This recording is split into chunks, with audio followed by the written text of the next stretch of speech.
नमस्कार दोस्तों, स्वागत है आपका इस वीडियो में। इस वीडियो में हम लोग एएनएम 5006 पोस्टों की बहाली का जो एग्ज़ाम डेट है उसके बारे में जानेंगे।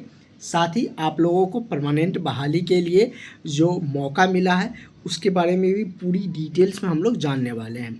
और बहुत सारे स्टूडेंट टोटल फॉर्म के बारे में पूछ रहे थे कि सर कितना फॉर्म अब तक अप्लाई हुए हैं, क्योंकि डेट एक्सटेंड नहीं किया गया है। जो आप लोगों का डेट दिया गया था फॉर्म फिलअप का वो अब नहीं बढ़ाया, अभी तक नहीं बढ़ाया गया है। तो इसलिए सबका मन में है कि सर लास्टली जो फॉर्म आप सबमिट होता है वहाँ पर नंबरिंग आ जाता है कि इतना फॉर्म अप्लाई हुए हैं। तो इसके बारे में भी हम लोग चर्चा करेंगे, क्योंकि उससे आपको ये आइडिया लग जाएगा कि कंपटीशन कितना रहने वाले हैं, कितना बच्चों पर, कितना स्टूडेंट पर एक जो सीट है वो रहने वाले हैं। क्योंकि जैसे कि अगर 50,000 फॉर्म फिलअप हुए हैं तो 50,000 में आप 5,000 से भाग दे दीजिए। 50,000 में आप 5,000 से भाग दीजिएगा तो कितना आया? बहुत नहीं आया, मतलब कि आपको पर 10 स्टूडेंट आते हैं, लेकिन 50,000 से ज़्यादा फॉर्म फिलअप हुए हैं। और इसके आरटीआई का जो रिप्ले है वो आने के बाद और भी जो डिटेल्स है वो मिल जाएंगे, किस कैटेगरी में कितना फॉर्म अप्लाई हुए, टोटल फॉर्म की संख्या क्या है।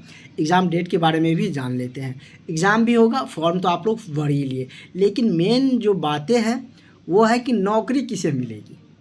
फॉर्म तो सब अप्लाई किया, फॉर्म तो बहुत बड़ा है, लेकिन नौकरी किसे मिलेगी। कुछ स्टूडेंट ऐसे भी होंगे जो एग्ज़ाम देने भी नहीं जाएंगे, लेकिन फॉर्म तो भरा है, लेकिन नौकरी उसी कैंडिडेट को होंगे जो लास्ट तक टिका रहेगा, जो लास्ट तक पढ़ेगा उसी को नौकरी मिलेंगे। कितने समय आपको पढ़ाई पर देना चाहिए अभी से, वो भी हम डिस्कस कर लेते हैं।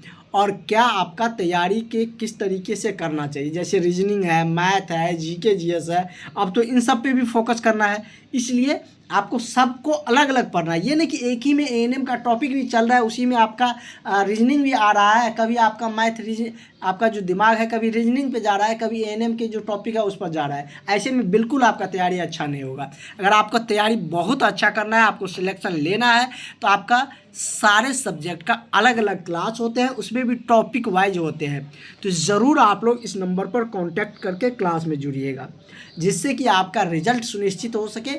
आप सब ने क्लासेस देखे होंगे, जैसे कि बहुत सारे क्लासेस यूट्यूब पर अवेलेबल है, आप सब ने देखे होंगे कि जिस उसमें जो रीजनिंग और मैथ, जीके ये सब का सेपरेटली क्लासेज होते हैं और उसमें पूरी डिटेल्स में समझाए जाते हैं। और जो भी स्टूडेंट क्लास ज्वाइन है उनका रीजनिंग बहुत अच्छा हो गया, मैथ भी कुछ क्लासेज हुए हैं, मैथ भी आप सबका बहुत ही बेहतरीन हो जाएंगे। जिस तरीके से हम आपको रीजनिंग बता रहे हैं, आप क्लास देखिएगा, जो नोट्स मिलेगा उससे प्रैक्टिस कर लीजिएगा, आपका एग्ज़ाम में सारा क्वेश्चन बनेगा।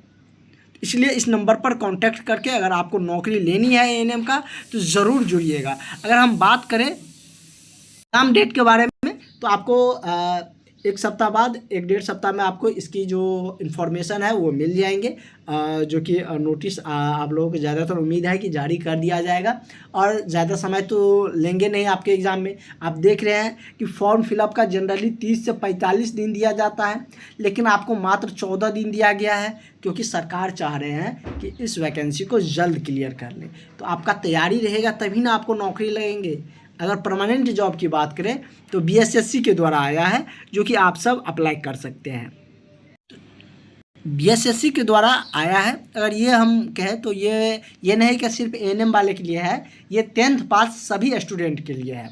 लेकिन आप लोगों के लिए ये फ़ायदा है कि आप लोगों के लिए सीट रिजर्व है। कितना सीट है? तो अगर 3,000 सीट पर बहाली आया है तो उसमें से 1,200 सीट आप लोगों के लिए है, तो उसमें सिर्फ गर्ल्स रहेंगे। आपके लिए अच्छा अपॉर्चुनिटी है। वेतन भी ठीक है आपका। पेमेंट लेवल 1 है तो उसमें आपका 18 और डीए सब कुछ जोड़ के आपका 25 के अप्रॉक्स में आ जाएंगे। तो 25,000 कम नहीं होते हैं। परमानेंट जॉब है, का वर्क भी ज़्यादा नहीं है, वर्कलोड भी कम रहता है। तो ये सब आपका इसमें एडवांटेज है। 10th पास है वही सब आपका पूछा जाएगा, रीजनिंग, मैथ सब, जीके जीएस सब, जो कि हम आपको बता ही रहे हैं। तो जब आप ये तैयारी कर ही रहे हैं, जब वो सब पढ़ ही रहे हैं, तो फॉर्म अप्लाई कर दीजिएगा, एग्ज़ाम दे दीजिएगा। बहुत सारे स्टूडेंट का निकल भी जाएगा तो इसमें जॉब कर लीजिएगा, परमानेंट जॉब है। अब कोई ऐसा थोड़ी है कि आपको एएनएम ही करना है। हाँ, एएनएम का परमानेंट भी ये वाला आएगा, तो उसमें भी आप लोग अगर तैयारी रहेगा तो हो जाएगा। और इसमें अगर 5006 से अधिक विद्यार्थी को नहीं लेगा, एनएम का जो बहाली आया है उसमें तो सिर्फ इतने ही स्टूडेंट का सिलेक्शन होगा, मतलब कि फाइनल जो सिलेक्शन है वो तो इतना ही स्टूडेंट का लेगा जितना पर वैकेंसी आए। बाकी स्टूडेंट क्या करेगा, फॉर्म तो इतने स्टूडेंट नहीं भरा है, इसीलिए आप लोग बैकअप में इस फॉर्म को अप्लाई कर लीजिएगा, बेहतर रहेगा। आपको रीजनिंग मैथ बहुत बेहतरीन तरीके से पढ़ाया जा रहा है, निकाल सकते हैं आप लोग, ठीक है। और आपको जो अच्छा लगे, मुझे जो बताना था आपको बता दिए, और अपनी तैयारी पर पूरी तरीके से फोकस रखें। जल्द आपको एग्ज़ाम की इन्फॉर्मेशन मिलने वाले, एग्ज़ाम का नोटिस आपको देखने को मिलेंगे। और आपका जो भी क्लासेज मॉर्निंग इवनिंग वाले चल रहे हैं वो सब क्लासेज आपको प्रॉपरली चलते रहेंगे, और भी जो आगे की जानकारियाँ हैं वो क्लासेज में आपको मिल जाएंगे।